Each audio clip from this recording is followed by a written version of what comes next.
بسم اللہ الرحمن الرحیم۔ السلام علیکم۔ سچی کہانیوں میں خوش آمدید۔ ہم آپ کو سبق آموز اور حقائق پر مبنی ایسی کہانیاں سناتے ہیں جس سے نہ صرف آپ کو زندگی کے مختلف پہلوؤں کے بارے میں معلومات ملتی ہے بلکہ آپ اپنے ارد گرد پھیلے کرداروں کو اچھی طرح سمجھ پاتے ہیں۔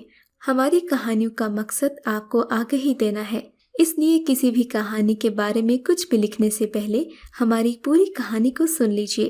چلیے شروع کرتے ہیں آج کی کہانی۔ کبھی قسمت ہمیں اس موڑ پر لے آتی ہے جب ہم بے بس ہو جاتے ہیں، وہ بھی اس قدر کہ ہمیں صرف اور صرف دوسروں کے اشاروں پر سر جھکانا پڑتا ہے۔ ہماری کوئی بھی مرضی یا ہمارا کوئی اختیار نہیں ہوتا۔ آج بھی میں اس موڑ پر کھڑی ہوں۔ میرے سامنے 14 سال کا لڑکا ہے جسے میں کل تک بھائی سمجھتی تھی، اور آج جن نگاہوں سے وہ مجھے دیکھ رہا ہے، دل چاہتا ہے زمین پھٹ جائے اور میں اس میں سما جاؤں، کیونکہ میں جانتی ہوں کہ میں بے بسی کی سرحد پر ہوں۔ مجھے اپنا آپ اس کے حوالے ہر صورت کرنا ہی کرنا ہے، چاہے میں روؤں، چیخوں، چلاؤں، مگر کوئی میری فریاد نہیں سنے گا۔ میں 28 سال کی ہوں اور وہ مجھ سے آدھی عمر یعنی 14 سال کا ہے۔ وہ مجھے دیکھ رہا ہے اور میں اپنے اندر نامعلوم کتنی جنگیں لڑ رہی ہوں۔ میں جانتی ہوں ہر محاذ سے شکست کھا کر مجھے اسی کے حکم پر سر جھکانا پڑے گا، مگر کیوں؟ اس کیوں کے جواب کے لیے آپ کو میری کہانی سننا پڑے گی۔ مجھے بتائیے گا کہ قصور کس کا تھا۔ میرا نام بانو ہے۔ میں ایک قصبہ نما گاؤں میں رہتی ہوں۔ جب میں جوان ہوئی، میرے ابا کو میری شادی کی فکر ستانے لگی۔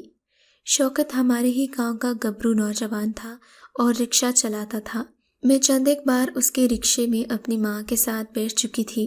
میں نے غور کیا، وہ سامنے لگے شیشے سے میری طرف دیکھتا ہے۔ عورت اپنے اوپر اٹھنے والی ہر نظر پہچانتی ہے۔ میں نے شوکت کی نگاہوں میں اپنے لیے محبت دیکھی تھی۔ پھر ایک دن اس کی ماں ہمارے گھر چلی آئی۔ اس کی گود میں 1.5 سالہ گول مٹول بچہ تھا۔ بچے کا نام برکت علی تھا اور وہ شوکت کا چھوٹا بھائی تھا۔ اس کی ماں نے بتایا کہ وہ شوکت سے پورے 17 سال چھوٹا ہے، بہت منتوں مرادوں کے بعد پیدا ہوا ہے، اسی لیے اس کا نام برکت علی رکھا گیا ہے۔ لیکن برکت کی پیدائش کے 2 ماہ بعد اس کے والد کی وفات ہو گئی۔ اب شوکت پڑھائی چھوڑ کر گھر کا خرچہ پورا کرنے کے لیے رکشہ چلاتا ہے۔ وہ شوکت کے لیے میرا رشتہ لے کر آئی تھی۔ میں اس دن بہت خوش تھی۔ ہم غریبوں کے گھر محنت کش کا رشتہ آنا بھی کسی نعمت سے کم نہیں ہوتا۔ سب سے اہم بات یہ تھی کہ شوکت کی گاؤں کے چودھریوں کے ہاں بھی بڑی عزت تھی، اور میں بھی اپنی سہیلیوں سے اترائی پھرتی تھی۔ پھر وہ دن آ گیا جب شوکت مجھے دلہن بنا کر اپنے گھر لے گیا۔ اس کا گھر بھی ہمارے گھر کی طرح چھوٹا تھا، مگر میں سمجھتی تھی جس جگہ پہ محبت ہو وہاں پر سب ثانوی ہو جاتا ہے۔ پہلی رات جس کے بارے میں لڑکیاں بہت خواب بنتی ہیں، میں نے بھی اس رات کے بارے میں بہت سوچا تھا۔ میں بے حد خوش تھی، لیکن میری خوشی شاید چند پلوں کی ہی تھی۔ بس ایک پل اور تمام خواہشات، تمام خوشیاں ملیا میٹ ہو چکی تھی۔ اس رات جب شوکت میرے پاس آیا، اس کے قدم لڑکھڑا رہے تھے۔ جیسے ہی وہ قریب ہوا، مجھے اس سے عجیب سی ہمک محسوس ہوئی۔ اس کی آنکھیں لال انگارہ کی مانند تھیں، اور اسے کوئی ہوش نہیں تھا کہ وہ کیا کہہ رہا ہے، اسے کیا کہنا چاہیے، کیونکہ وہ شراب کے نشے میں دھت تھا، اور اسی نشے میں اس نے زندگی کی اذیت ناک شروعات کی تھی۔ صبح ہونے تک مجھے لگا میرے اندر کی بانو کی موت ہو گئی ہے، اور یہ جو بت نظر آ رہا ہے وہ صرف دنیا کی خانہ پوری کے لیے ہے۔ ولیمے میں میری سہیلیاں مجھے منہ دکھائے کے تحفے کا پوچھتی رہیں، اور میں میک اپ کی تہہ کے نیچے نیلو نیل چہرہ لیے ان کو جھوٹی مسکراہٹ کے ساتھ مطمئن کرتی رہی۔ اس دن میری زندگی کا ایک نیا باب شروع ہوا۔ اس باب کے ہر ورق پر صرف دکھ اور دکھ ہی تھا۔ شوکت کی اماں ہماری شادی کے چند ماہ بعد ہی زندہ رہیں، اور ان کے جانے کے بعد میں بے حد تنہا ہو گئی۔ وہاں پر 2.5 سالہ برکت کی ذمہ داری بھی مجھ پر آ گری۔ دوسری جانب بھی میں امید سے تھی۔ شوکت کا بھی اب وہی چلن تھا۔ وہ سارا دن رکشہ چلاتا اور شام کو چودھریوں کے ڈیرے پر چلا جاتا۔ وہاں شراب کباب کی محفل جمتی، اور وہ روز ہی شراب کے نشے میں گھر آتا۔ ذرا ذرا سی بات پر مجھے دھنک کر رکھ دیتا۔ برکت نے اب باتیں کرنا شروع کر دی۔ وہ مجھ سے اٹیچڈ بھی بہت تھا، کیونکہ میں بالکل ماں کی طرح اس کا خیال رکھتی تھی۔ اب جب شوکت مجھ پر ہاتھ اٹھاتا تو وہ اپنی کمزور سی آواز میں نہیں نہیں کہتا اور آ کر اس کا ہاتھ روکنے کی کوشش کرتا۔ ایسے میں وہ مجھے بہت پیارا لگتا تھا، یوں لگتا تھا جیسے میرا اس تپتے صحرا میں کوئی اپنا ہے جو مجھے ہر دکھ ہر پریشانی سے بچانا چاہتا ہے اور میرے ظلم کا بدلہ بھی لینا چاہتا ہے۔ پھر ایک دن شوکت مجھے مار کر آدھ منہا کر کے خود گالیاں دیتا گھر سے چلا گیا۔ برکت نے مجھے بے ہوش دیکھا تو اس نے ساتھ والی ہمسائے کو بلا لیا۔ ہمسائے نے مجھے اس حالت میں دیکھا تو فوراً ہسپتال لے گئی۔ اسی دن میری بیٹی ہمنا کی پیدائش ہوئی۔ ہمنا گول مٹول سی پھولے کالوں والی بے حد خوبصورت بچی تھی۔ برکت نے اسے اپنی گود میں لیا۔ میں نے اسے بتایا، یہ تمہاری بھتیجی ہے، تم اس کے چاچا لگتے ہو۔ وہ اس عمر میں نہیں تھا کہ رشتوں کی سمجھ آتی، مگر میری ہر بات پر سر ہلا دیتا۔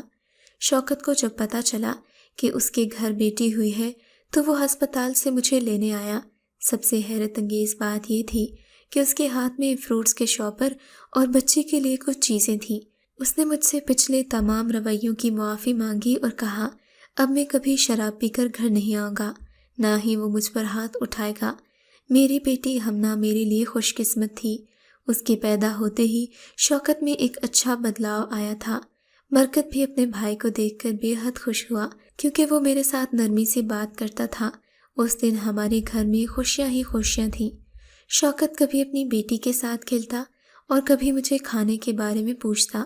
اس نے میرے سامنے وعدہ کیا وہ کبھی بھی چودھری کے ڈیرے پر نہیں جائے گا۔ اس نے تمام برے کاموں سے توبہ کر لی۔ شوکت نے اب برکت کو اسکول میں داخل کروا دیا۔ اسے پڑھا لکھا کر بڑا آدمی بنانا چاہتا تھا، اسی لیے گاؤں کے سرکاری اسکول کی بجائے شہر کے اچھے اسکول میں داخل کروا دیا۔ اب میں ہمنا کے ساتھ مصروف رہتی۔ برکت اسکول سے آتا تو اس کے چھوٹے چھوٹے کام کرتی۔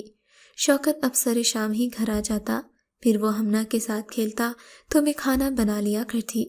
ہماری زندگی بہت اچھی گزر رہی تھی کہ اس دن چودھری کا ایک خاص آدمی شوکت کو بلانے آیا۔ شوکت مجھے دال گوشت کی فرمائش کر کے خود اس کے ساتھ چودھری کی بات سننے گیا۔ میں کھانا بنا کر کافی دیر اس کا انتظار کرتی رہی مگر وہ نہیں آیا۔ اس رات میں نے کھانا نہیں کھایا۔ بچوں کو سلانے کے بعد پریشانی کے عالم میں بیٹھی رہی کہ شوکت اب تو بدل گیا تھا۔ اللہ ہی خیر کرے اب کیا ہونے والا ہے، چودھری اسے کوئی نقصان نہ پہنچا دیں۔ اسی سوچ میں رات کا 1 بج گیا۔ میرا انتظار نہ ختم ہوا۔ مجھے عجیب سا وہم ستا رہا تھا، خیالات نے اپنی گرفت میں لے رکھا تھا۔ رات کے 2 بجے کا وقت تھا۔ دروازے پر دستک ہوئی۔ میں نے بے تابی سے دروازہ کھولا، لیکن اس وقت میری حیرت کی انتہا نہ رہی جب شوکت نے لڑکھڑاتے ہوئے اندر قدم رکھا۔ وہ پھر سے شراب پی کر آیا تھا۔ میں نے اس کو اپنا وعدہ یاد دلایا۔ اس نے کہا تھا کہ وہ کبھی شراب نہیں پیے گا۔ اس نے سنی انسنی کر دی۔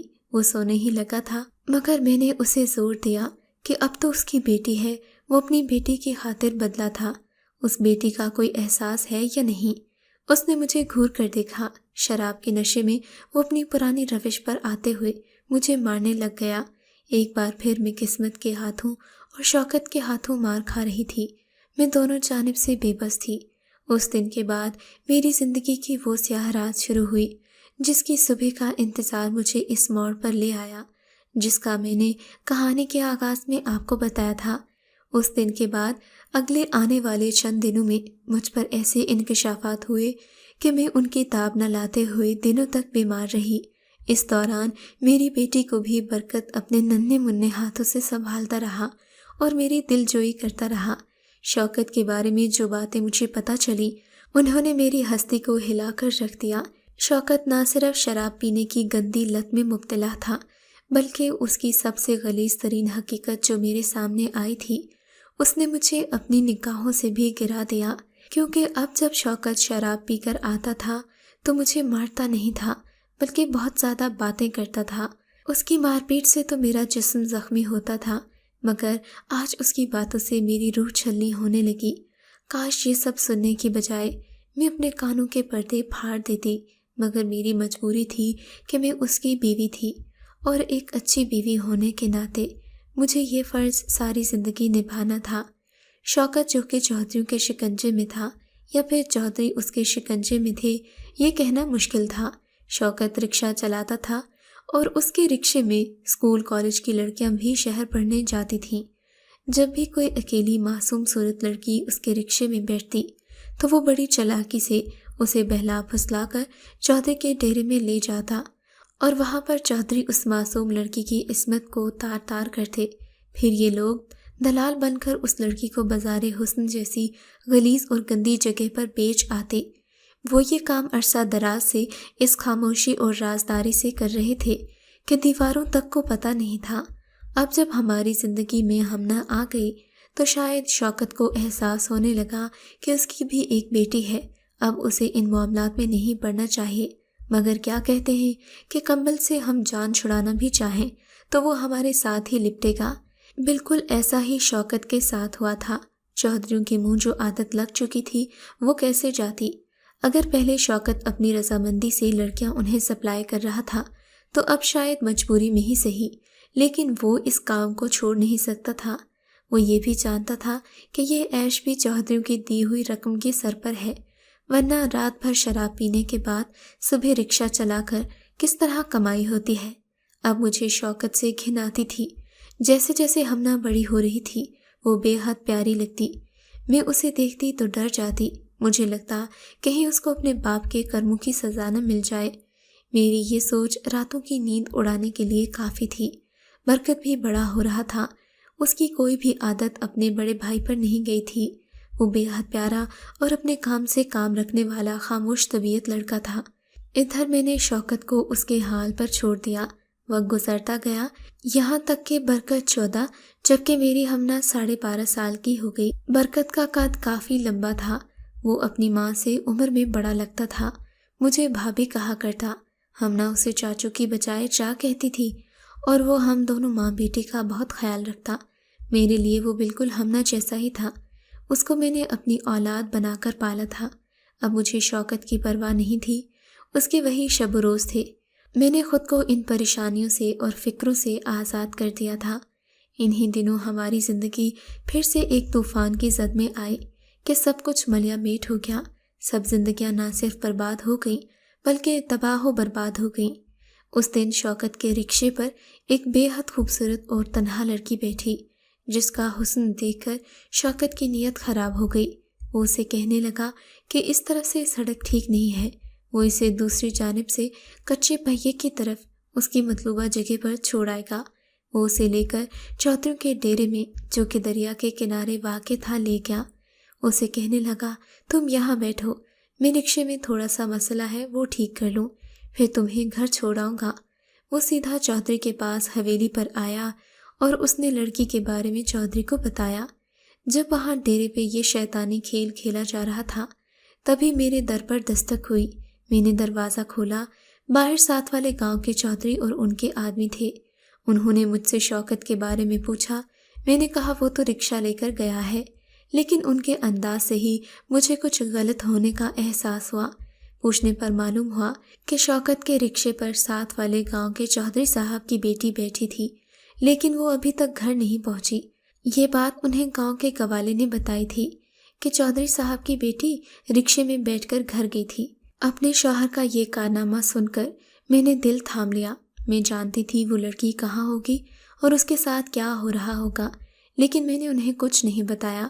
وہاں گلی سے ایک شخص گزر رہا تھا، ہمارے گھر کے باہر لوگوں کا مجمع دیکھ کر رک گیا اور پوچھنے لگا کہ کیا ہوا ہے۔ چودھری کے بندوں سے اصل بات کا پتہ چلنے کے بعد وہ شخص کہنے لگا کہ شوکت کا رکشہ اس نے چودھریوں کے ڈیرے کی طرف دریا کے پاس جاتے ہوئے دیکھا ہے، اس کے رکشے میں ایک لڑکی بیٹھی ہوئی تھی۔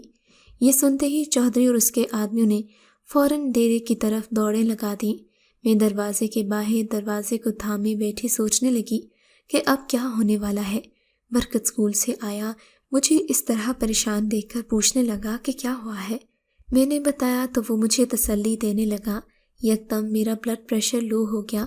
ہمنا بھی بھاگ کر آئی، برکت نے مجھے اٹھا کر اپنے کمرے میں لٹا دیا۔ دوسری جانب یکدم پورے گاؤں میں شور مچ گیا۔ جیسے ہی خبر چودھریوں تک پہنچی انہوں نے لڑکی کو وہیں چھوڑ کر بھاگنے کی۔ جب ساتھ والے گاؤں کا چودھری وہاں پہنچا، اس کی بیٹی دریا میں ڈوب گئی۔ لیکن اسے فوراً اس کے باپ کے آدمی نے بچا لیا۔ اب وہ چودھری اور شوکت کو ڈھونڈنے لگے۔ چودھری تو روپوش ہو گئے، مگر بدقسمتی سے شوکت ان کے ہاتھ آ گیا۔ انہوں نے اپنی بیٹی کا بدلہ لینے کے لیے اس کا بھیجا اڑا دیا۔ شوکت وہاں موقع پر ہی ہلاک ہو گیا اور میں بیوہ ہو گئی۔ اب چودھریوں نے پنچایت بٹھا لی، جس میں 2 بڑے اہم فیصلے ہونے تھے۔ گاؤں کا رواج یہ تھا کہ جو شخص کسی کی بیٹی کی عزت خراب کرے، جواب میں اس کی بیٹی کو بلی چڑھنا پڑتا ہے، یعنی وہ دوسرے فریق کو دے دی جاتی ہے۔ اب وہ اسے جیسے چاہیں اس کے ساتھ سلوک کریں، چاہے تو اسے مار دیں، چاہے تو ساری زندگی نوکر اور رکھیل بنا کر رکھیں، یا پھر اس سے نکاح کر لیں۔ اب یہ ان پر منحصر ہے۔ پنچایت میں میری 12.5 سالہ بیٹی کو قربان کر دیا گیا، مجھ سے چھین کر ساتھ والے گاؤں کے چودھری کو دے دیا گیا۔ وہ اسے لے کر جا رہا تھا اور میں بے بس سی دیکھ رہی تھی۔ میں انہیں روک بھی نہیں پا رہی تھی۔ میری معصوم بیٹی روتی رہی، چلاتی رہی، کہتی رہی میرا کیا قصور ہے، باپ کے کیے کی سزا مجھے کیوں دے رہی ہو؟ مگر کسی نے اس کی ایک نہ سنی۔ سب لوگ اسے لے کر چلے گئے۔ میں اسے جاتا دیکھ کر سکتے میں تھی کہ اچانک میری زندگی کا ایک اور فیصلہ ہو گیا، ایسا فیصلہ جس کے بارے میں کبھی میں نے سوچا بھی نہیں تھا۔ وہ بھی ہمارے گاؤں کا رواج تھا، جس عورت کا شوہر فوت ہو جاتا اس کی شادی شوہر کے چھوٹے بھائی سے کر دی جاتی۔ برکت جی سے میں نے ہمیشہ اپنا چھوٹا بیٹا سمجھا تھا۔ میں کس طرح اس سے شادی کر سکتی تھی؟ میں نے بولنا چاہا، مگر وہاں بیٹھے مردوں نے مجھے خاموش کروا دیا، جبکہ برکت بہت چیخا چلایا روتا رہا کہ میری بھابھی نہیں، ماں ہے، میں کس طرح اپنی ماں سے شادی کروں؟ خدا کے لیے مجھے جان سے مار دو، مگر اتنی بڑی سزا مت دو۔ ہم دونوں کی فریاد کسی نے نہ سنی اور پنچایت نے ہمیں میاں بیوی بنا کر ہی گھر روانہ کیا۔ شوکت تو چلا گیا، مگر اس کے جانے کے ساتھ ہم سب کی زندگیاں سولی پر لٹک گئیں۔ میری جان سے پیاری بیٹی ہمنا کو باپ کے کیے کی سزا ملی۔ وہی میں نے اپنے بیٹے جیسے دیور کو کھو دیا۔ ہمارے بیچ رشتہ بدلتے ہی ایک ایسی خلیج حائل ہو گئی کہ دوسرے کو بتانا بھی مشکل تھا۔ ہم ایک گھر میں رہتے مگر اجنبیوں کی طرح تھے، ایک دوسرے سے نظریں چرائے پھرتے۔